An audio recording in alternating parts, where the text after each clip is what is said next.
Gracias. Bueno, yo sinceramente ahora mismo no sé dónde meterme, porque después de esta presentación y de esto tan interesante, tengo la sensación de que yo os voy a desenfocar un poco. Así que, bueno, tomároslo como un descanso, y yo voy a hablar un poco de otras cosas que tienen cierta relación con esto, pero probablemente hablo un poco de otras cosas, ¿no? Espero no estar muy lejos de algo que os pueda interesar, ¿no? Bueno, empiezo un poco por presentar, aunque seguramente lo conocéis, pero presentar un poco lo que es el INE y a qué nos dedicamos. Bueno, yo creo que el INE sí que más o menos sabéis lo que es, el Instituto Nacional de Estadística, es la principal oficina de estadística del Estado. Publicamos un montón de estadísticas sobre la población y sobre la economía.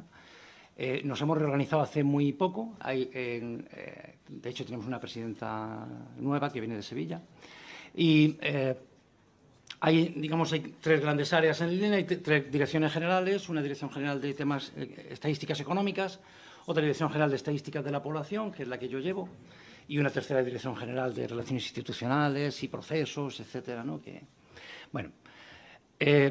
Por tanto, a la que yo me dedico es a los temas que tienen que ver con las personas, o sea, las estadísticas cuya unidad de observación es la persona. Por tanto, son las estadísticas laborales, pero son todas las estadísticas sociales y son las estadísticas demográficas, digamos, son un abanico bastante grande de estadísticas. Y, en particular, venía a hablaros del censo de población, pero tiene una cierta relación con temas laborales y intentaré también luego hablar un poco más de eso.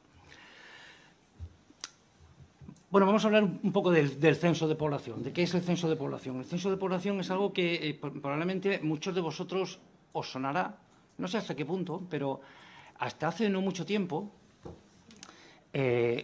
para tener información de las personas teníamos que mandar un cuestionario a todos los hogares. Y el censo se hacía mandando un cuestionario a todos los hogares, que ahora mismo en España pues hay 18 millones y medio de hogares aproximadamente, ¿no? Se enviaba un cuestionario. Este sistema de obtener la información, que os puede resultar ahora mismo como muy obsoleto, es que utilizan prácticamente todos los países del mundo todavía, prácticamente todos los países del mundo, incluidos Estados Unidos, Inglaterra, etcétera, ¿no? Es decir, que una vez cada 10 años tiene que coger la oficina de estadística, contratar a un montón de gente y mandar a un montón de gente a que visiten todos los hogares.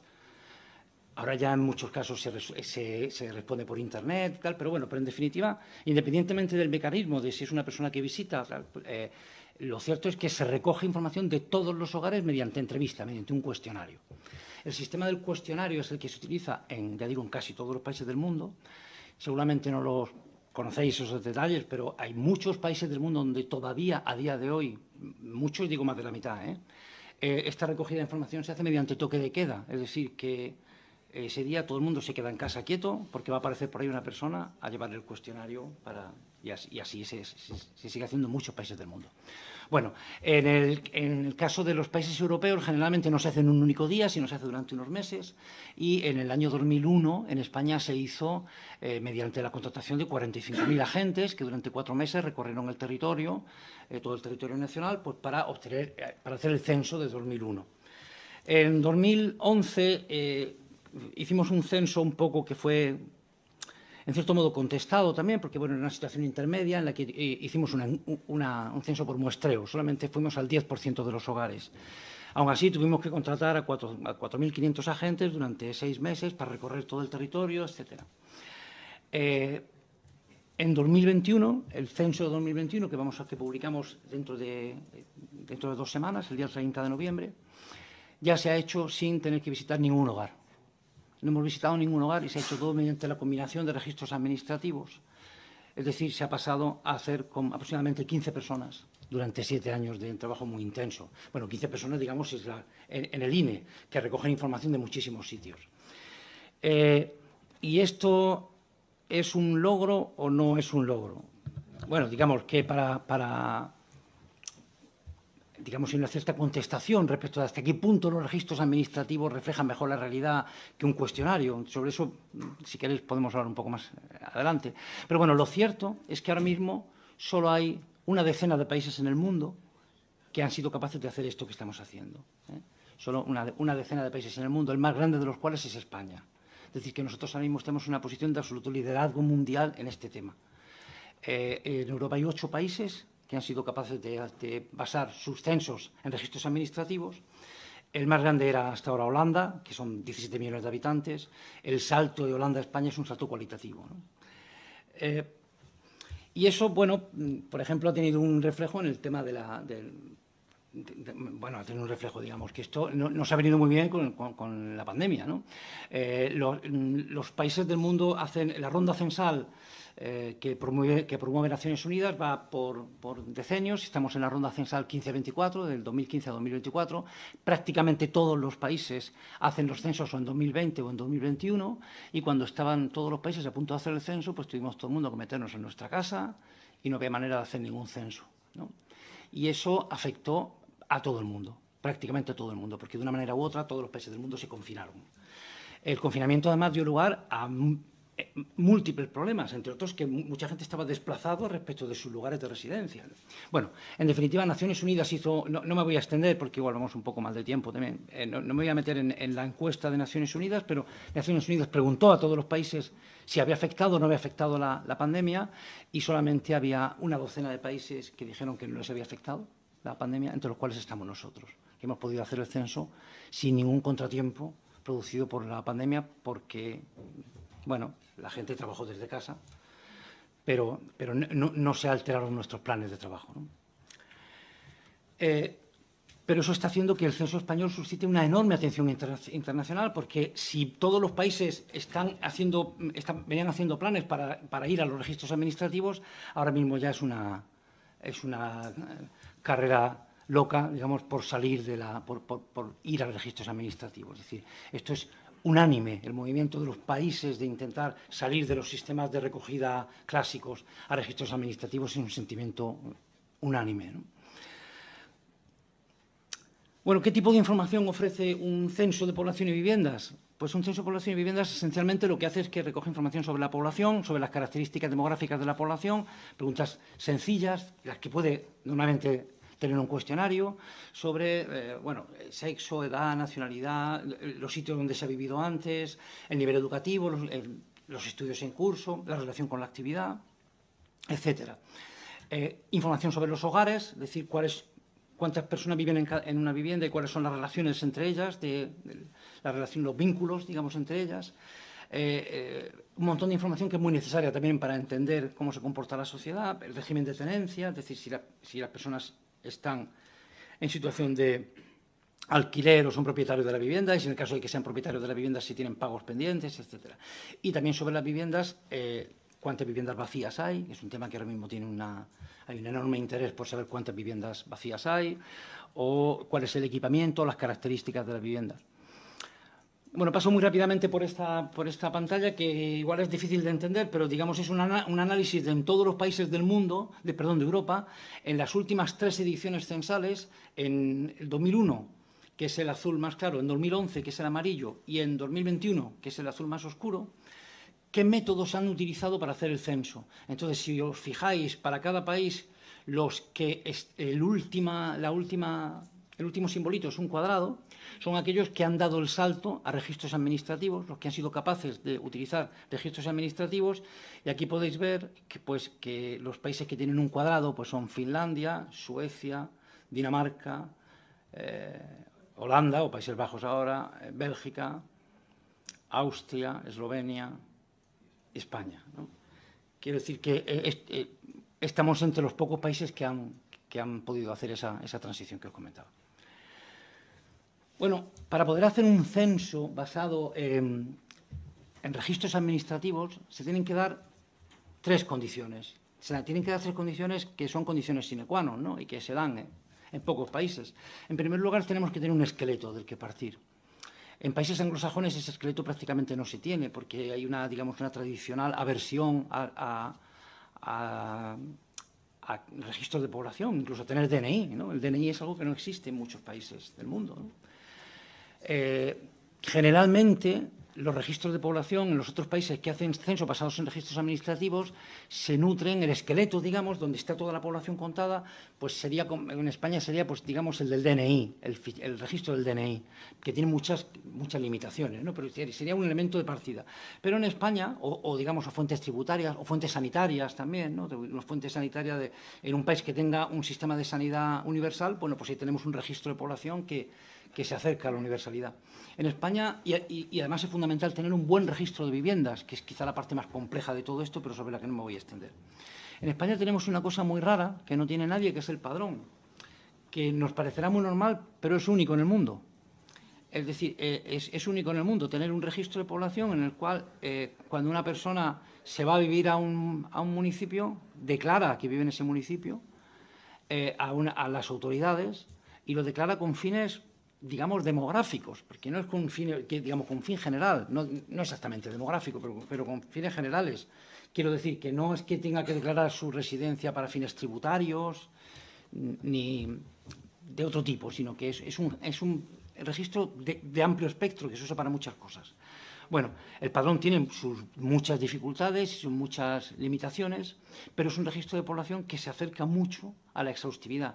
Se acerca mucho más a la exhaustividad de lo que se acercaría a un registro del DNI o un registro de sanitario. Por tanto, necesitamos tener un esqueleto. De hecho, necesitamos tener dos esqueletos, uno para la población y otro para las viviendas. Necesitamos tener buenos datos administrativos, como se ha comentado también antes. Y en España tenemos una abundancia enorme de registros administrativos. Tenemos muchos y muy buenos registros administrativos. Y cuando tendemos a mirar la botella medio vacía, que tengo la sensación de que aquí pues un poco hemos visto la botella medio vacía y me parece razonable, me parece que está bien que hagamos eso. Cuando uno sale a otros países y ve, pero hablo de nuestros colegas europeos, pues a veces ve uno la botella medio llena, ¿no? Y es que nosotros tenemos una información, por ejemplo, sobre el empleo que es espectacular, Efectivamente no muy accesible luego al investigador, pero en origen tenemos una... Claro, nosotros somos unos privilegiados los del INE, ¿no? Porque a nosotros no nos afecta la ley de protección de datos, a nosotros nos entra todo. A nosotros nuestro problema es exceso de datos, ¿no? Nosotros tenemos ahí una información solo para nuestros ojos que es súper abundante, ¿no? Es decir, que nosotros el problema no es el acceso a la información. Bueno, como si no sabéis, digamos, a nosotros, a las estadísticas oficiales no le afecta la ley de protección de datos. Nosotros somos una excepción de la ley de protección de datos. El uso estadístico nos afecta a la ley de la función estadística pública. Entonces, nosotros tenemos acceso a todo tipo de información para hacer estadísticas, de información nominal, identificada, para hacer el censo. Bueno, y por tanto somos conscientes de la cantidad enorme de datos administrativos que hay. Y muchos datos administrativos se han tenido que crear para el censo. Ojo, que nosotros, por ejemplo, hemos tenido que poner de acuerdo a todas las consejerías de educación para tener información que tenemos y que esa información no estaba disponible, no estaba construida. Digamos, información de todas las personas mayores de 15 años, de todos los estudios en curso. Toda la información de estudios en curso para todas las personas, para todo tipo de enseñanza, a nosotros nos llega. Con ciertos problemas también, tampoco hay que, quiero decir, con ciertos problemas.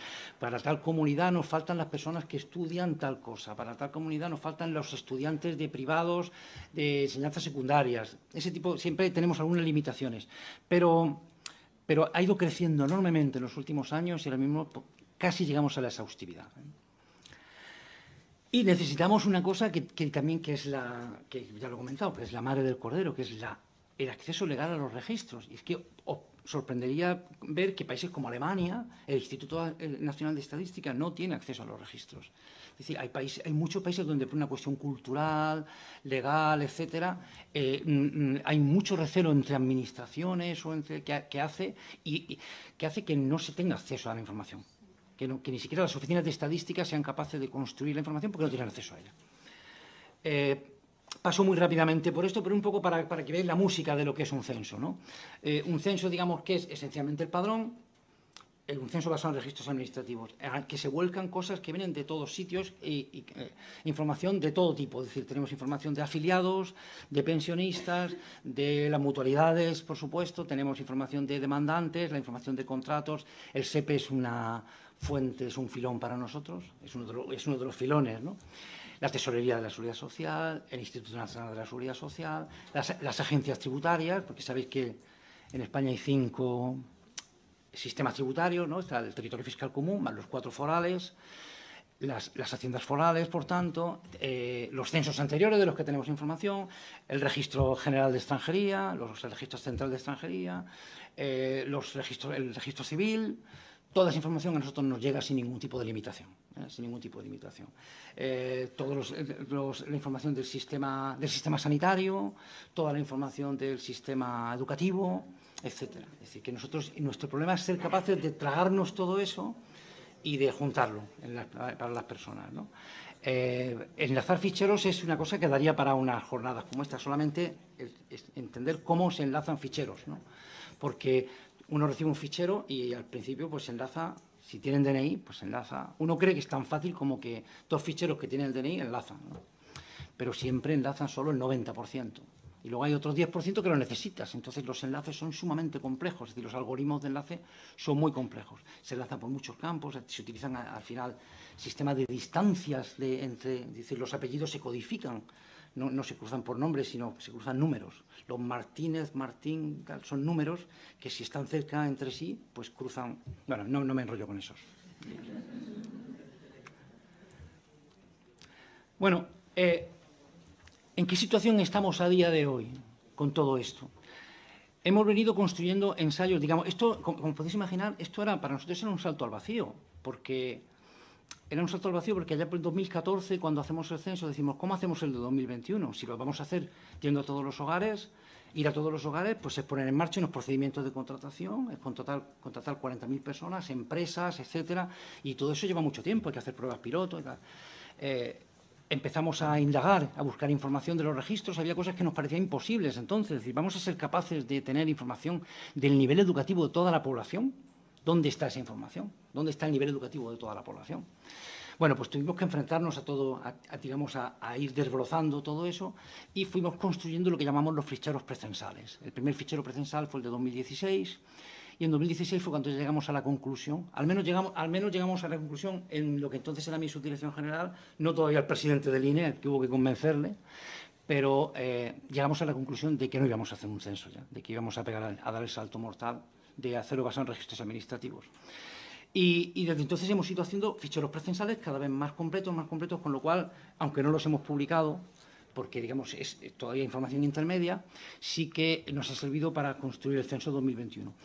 No los hemos publicado, pero sí que hemos hecho cosas con ellos. Y, por ejemplo, hilando con el principio de la charla anterior sobre la desigualdad, pues una de las cosas que hemos hecho, que ya se ha publicado, es el Atlas de Renta. El Atlas de Renta es una información precensal, por así decirlo. Es decir, nosotros le damos a las agencias tributarias, porque en España hay 5 agencias tributarias, ¿no? La agencia tributaria del territorio fiscal común más las 4 forales, les damos los hogares,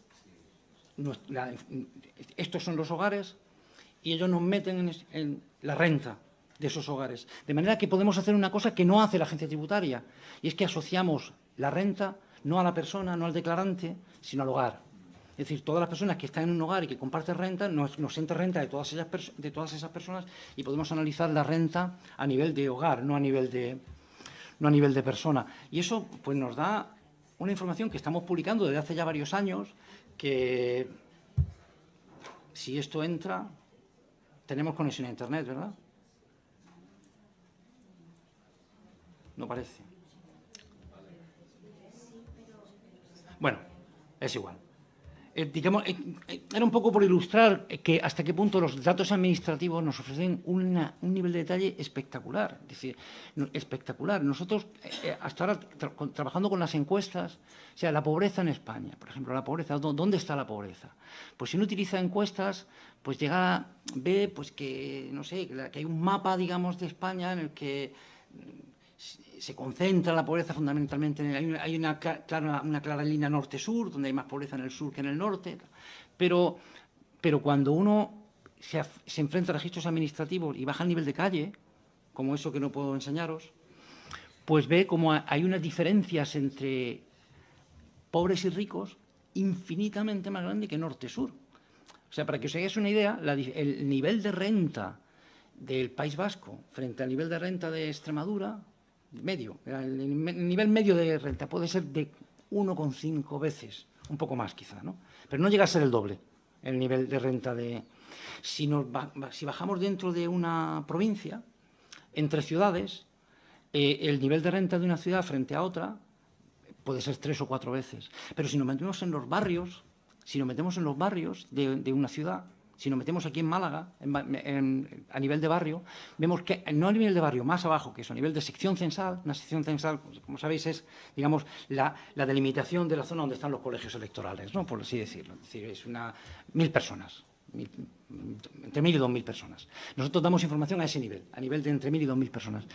Se puede ver que la diferencia de renta entre un barrio rico y un barrio pobre es de 8 a 1. De 8 a 1. Y lo más sorprendente es que esa diferencia de 8 a 1 se dan a veces en barrios limítrofes, que están unos pegados al otro. Y se ven fronteras impresionantes en el país, ¿no? Fronteras de riqueza. A veces con fronteras naturales, quiero decir, una carretera, ¿no? Pero hay veces que hay calles curiosísimas, que un lado de la calle están los ricos, al otro lado de la calle están los pobres.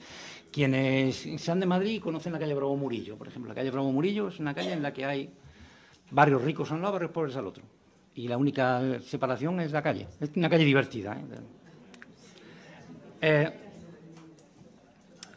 Bueno, ¿en qué situación estamos ahora mismo con el censo? Pues el trabajo del censo está muy avanzado. Bueno, está casi terminado, digamos, porque el calendario previsto es que publicamos los primeros resultados de datos de población el 30 de noviembre. Es decir, el 30 de noviembre, por ejemplo, vamos a publicar datos a nivel de sección censal, insisto, a nivel de sección censal, datos de población, por ejemplo, en relación con la actividad. Parados, ocupados, inactivos, eso lo vamos a dar ya a nivel de sección censal, pero es una información muy antigua, porque es a 1 de enero del 21. Ahora avanzo un poco más sobre eso. La idea es publicar los primeros resultados ahora en noviembre, luego en febrero terminaremos de publicar el resto de información sobre las personas, por ejemplo, la ocupación. La ocupación, la CNO, la damos un poquito más adelante, que nos exige un poquito más de trabajo. Y al final de todo el proceso, el final del proceso es a finales del segundo trimestre de 2023, en torno a mayo, esperamos, publicaremos todo. Quiero decir, también datos de viviendas. Por ejemplo, ahí va a haber una novedad muy importante, que es una de las cosas que más trabajo nos está dando, que es que vamos a ser capaces de dar información sobre las viviendas ocupadas y vacías a partir del consumo eléctrico, que es una información muy demandada, porque hasta ahora, bueno, y es una información muy sensible, ¿no?, que está mucho en el debate político, ¿no?, de cuántas viviendas vacías hay. Y lo cierto es que el instrumento que tenemos hasta hoy para saber si una vivienda está vacía o no está vacía es un instrumento muy débil. Y que da lugar que a los estadísticos nos deja un poco, digamos, con el malestar de saber que estamos poniendo un dato para el debate público que no es un dato tan bueno como nos gustaría, ¿no? Y es que una vez cada 10 años un agente censal se pasa por los edificios y a veces puede entrar y a veces no puede entrar ni siquiera al edificio y tiene que determinar cuántas de esas viviendas son vacías, ocupadas, ¿no? Es decir, o cuántas están ocupadas, son secundarias o son vacías. La determinación de esa información, como os podéis imaginar, primero, no tiene calidad, segundo, está referida a un momento dado solo, que es cuando la gente pasa por ahí. Pero así es como se saben de viviendas vacías en el mundo ahora mismo, O sea, os estoy contando cómo se hace en el mundo. El consumo eléctrico nos da mucho mejor información, nos puede dar información de cuántas viviendas vacías hay, pero solo para que os hagáis una idea de las dificultades que hay por el camino, pues de pronto nosotros recibimos una información de las agencias tributarias, o de la agencia tributaria si queréis, por simplificar, que es el modelo 159, que es un modelo de consumo eléctrico que se hizo un poco para perseguir el fraude, ¿no? Y es un fichero que entregan los comercializadores de la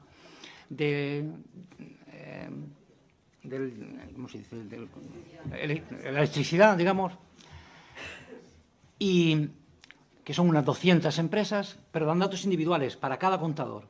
Ellos dan el dato individual es el contador. Entonces hay datos de unos 40 millones de contadores, pero de esos 40 millones de contadores, algo menos de 40 millones de contadores, 20 y tantos son viviendas, hay otros que no son viviendas, son empresas, son la comunidad de vecinos, es todo aquello que tenga un contador, bueno, pues podéis imaginar.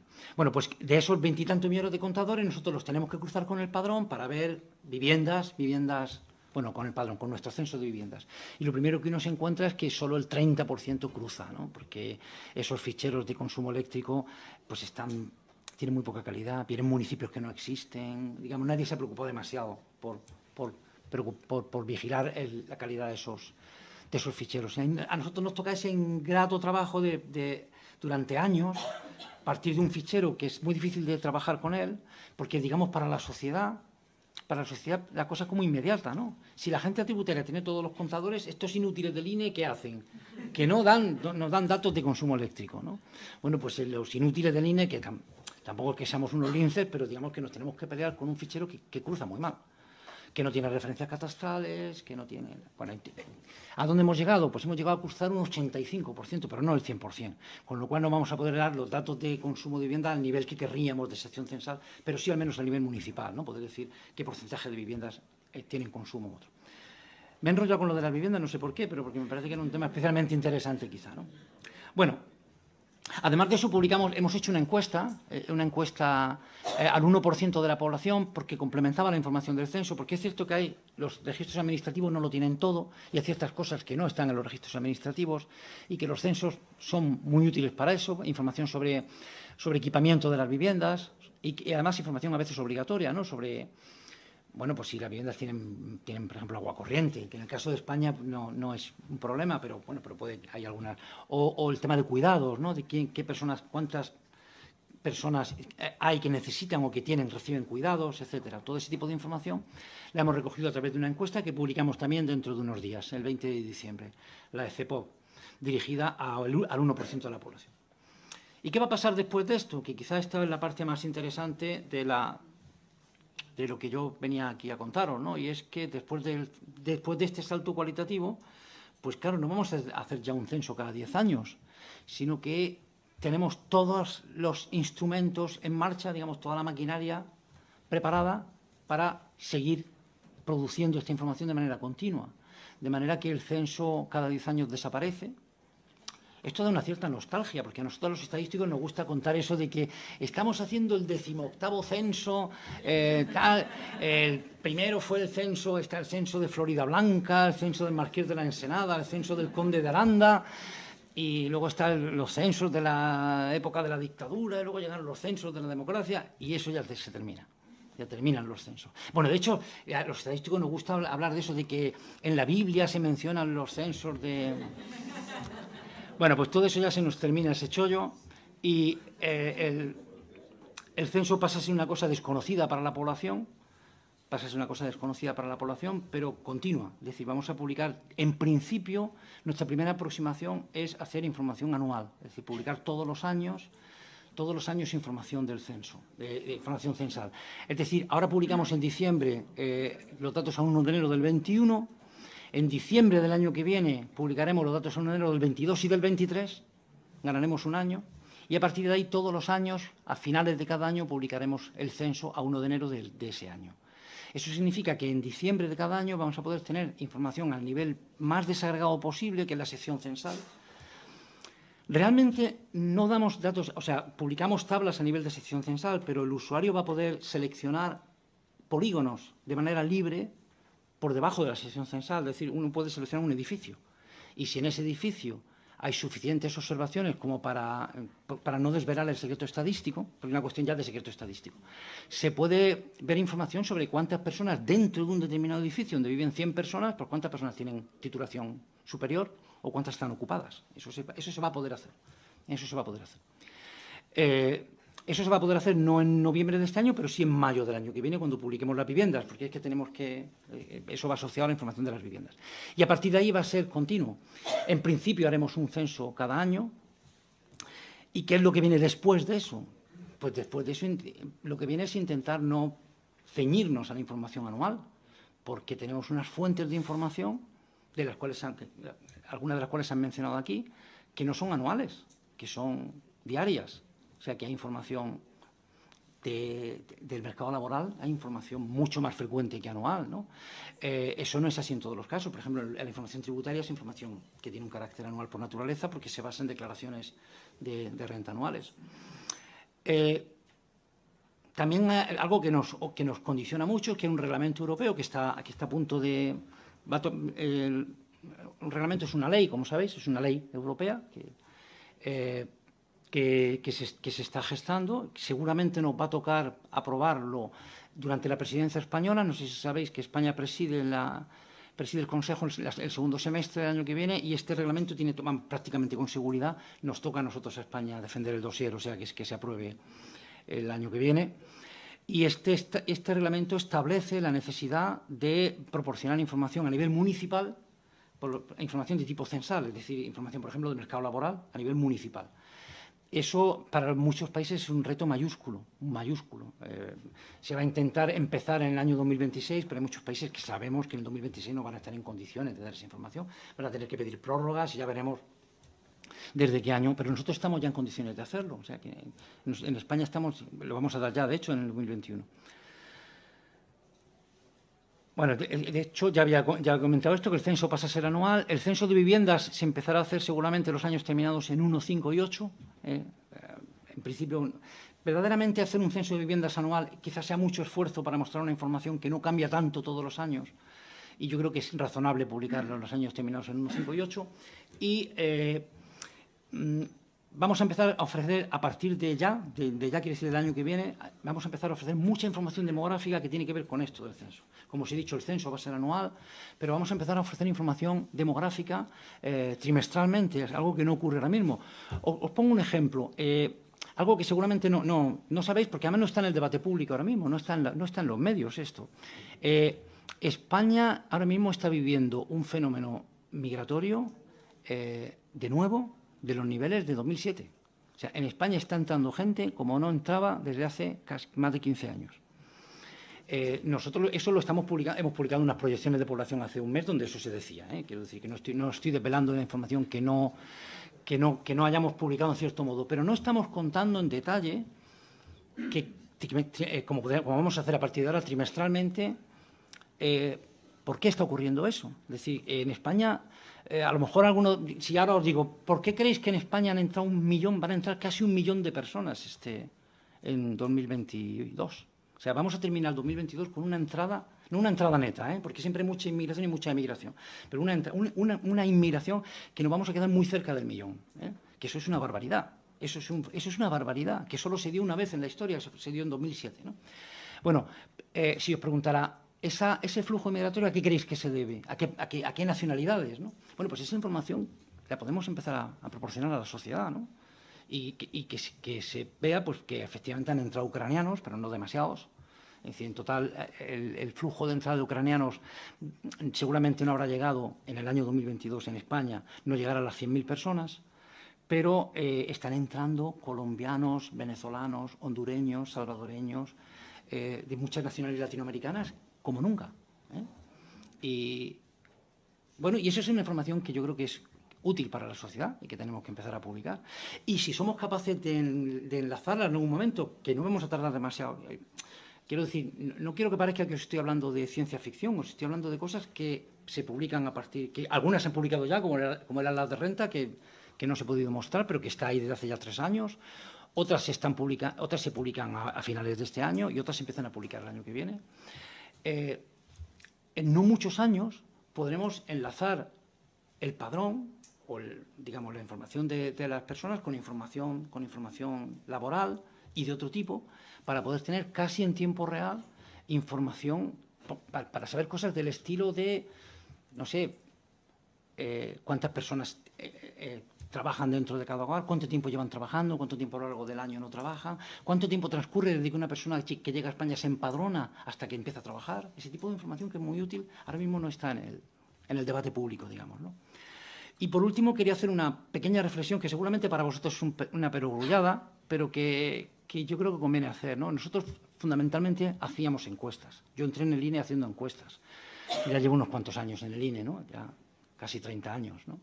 Y nosotros lo que hacíamos era encuestas. Y nosotros defendemos el valor de las encuestas. Y nosotros hacemos la EPA, y otras muchas encuestas. El censo, como la EPA, esta raya que veis ahí pues, vale para el censo, pero vale también para la EPA, ¿no? Pues tiene una calidad que es difícil que crezca. Pero no es porque nosotros lo hagamos peor o mejor, es porque a las personas no nos gusta que nos encuesten, a la sociedad en general, cada vez menos. Es decir, las sociedades occidentales sobre todo, pero también las no occidentales, porque, bueno, las sociedades occidentales cada vez abren menos la puerta a las entrevistas. Por más que, para que os hagáis una idea, una encuesta privada encuestas de opinión, para conseguir una entrevista normalmente llaman a 20 puertas, bueno, a 20 o hacen 20 llamadas de teléfono. Quiero decir, no más del 5% de los intentos acaban en éxito. En el caso de las estadísticas del INE, de las encuestas del INE, más o menos el 70% de las puertas se abren, porque somos muy pesados, porque lo hacemos de otra manera, digamos, son encuestas nominales y porque incluso amenazamos con la multa, porque eso es cierto. Tenía truco el tema. En el caso de las empresas, las encuestas prácticamente llegan al 100% porque se multa. Quiero decir, si alguno de vosotros es un autónomo y le cae una encuesta de INE, que sepa que si no la responde le multan. Eso. Bueno, por mucha calidad que pongamos en las encuestas, por mucho esfuerzo que pongamos, la calidad es levemente decreciente, porque hay un porcentaje de la población que no responde. Y si ese porcentaje de la población se comportara igual que el otro, pues no daría igual, digamos, no habría sesgo, pero los hay. Es decir, si analizamos, si seleccionamos 100 viviendas, las 30 que no responden, las analizamos según el padrón, vemos que hay un porcentaje de extranjeros muy grande, por ejemplo, superior a los que responden, etcétera, ¿no? Entonces, estamos dando una imagen de la sociedad que es levemente sesgada y ese sesgo es difícil de solucionar, ¿no? Por tanto, la calidad de las encuestas es levemente descendiente y la calidad de los registros administrativos hace esta otra curva. Entonces, ¿dónde estamos ahora? Pues en el caso del censo, probablemente estamos ahí, es decir, entre 2011 y 2021, en algún momento de ese periodo, los datos administrativos sobrepasaron en calidad, estaban por encima del censo clásico. Por supuesto, ahora mismo están muy por encima, pero ¿dónde estarán en 2031? ¿Y dónde estarán en 2041? Es decir, ¿a qué distancia estarán los registros administrativos de las encuestas? Por tanto, tendremos que seguir haciendo encuestas, obviamente, porque hay información que no nos la dan los registros administrativos sobre opinión, por ejemplo, ¿no? ¿Tiene usted dificultades para llegar a fin de mes? Ese tipo de preguntas las tendremos que seguir haciendo con encuestas, pero hay mucha información que solamente la vamos a tener a partir de registros administrativos, nos dan una granularidad y una riqueza de información que no nos dan las encuestas. Por tanto, nosotros ahora mismo, nuestra apuesta fundamental es por los registros administrativos, ¿no? Y en esto se va a ver mucho más en los próximos años. Y esto era todo lo que quería contar. Muchas gracias.